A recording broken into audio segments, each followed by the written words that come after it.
We come to the close of our press statement today. We would like to directly address His Excellency the President Uhuru Kenyatta, the President of the Republic of Kenya. Chinua Achebe said, "A chick that grows to a hen is seen on the day it hatches." The misery and secrecy through which handshake was formed is the reason today we don't have a hen, but we have a monster called BBI, which seeks to rip off further impoverished, already poor Kenyans through expansion of legislature and executive.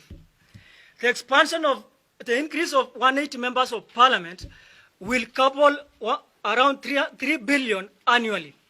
Mr. President, instead of going around the country and lying to poor Kenyans and desperate Kenyans that BBI will add bursary allocations, can you work within the legal framework and establish 3 billion bursary kitty that will cater for those poor Kenyans?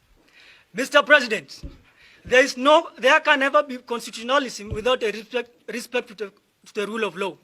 You cannot pursue changes to the constitution while you are overseeing the return of detention without trial. Mr. President, you cannot pursue changes to the constitution while you are persecuting your political opponents using the police, the DCI, the ESCC, and the KRA. Your Excellency, you cannot pursue constitutional changes while you have disregarded more than 60 court orders, including 37 that ordered the return of the comrade Miguna.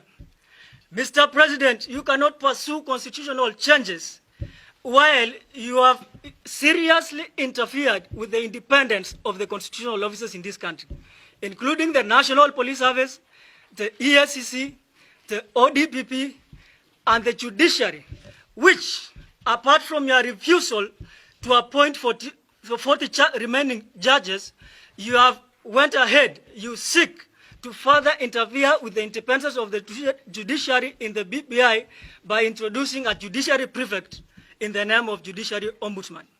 We are telling you today, Your Excellency, as young people of this country, there is no constitutional moment.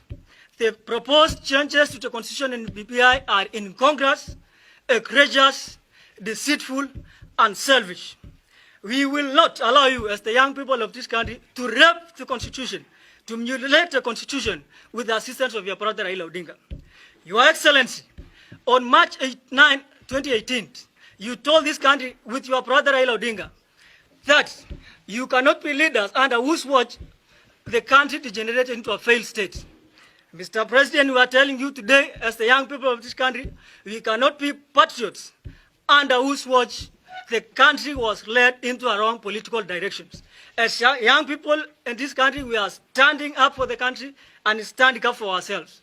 We are cognizant and we are aware of the enticements we have used in the BBI, like for the young people, like the 4-year help moratorium, the 7-year tax holiday, the National Youth Commission, in an attempt to bait the young people to support the BBI nonsense. We are telling you today, Your Excellency, we welcome the enticements, we welcome the 4-year moratorium, we welcome the 7-year tax holiday, but we cannot fall for your deceitful attempt to disturb and usurp the current constitutional order, which was fought through blood of the many people of this country. We have good news for you, Your Excellency. Instead, you don't need 14 billion Kenya shillings referendum to implement the 4-year loan reprieve for the education loans of this country.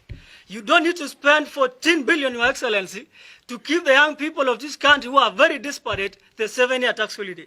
Instead, Your Excellency, we are recommending to you here today that instead of expand that 14 billion, can you appropriate the 14 billion to Youth Enterprise Development Fund to facilitate young people to register businesses, and so that they enjoy the envisaged 7-year tax holiday.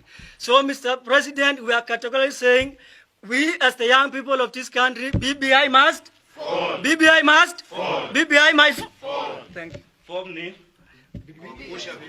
Formni. BBI. Thank you so much.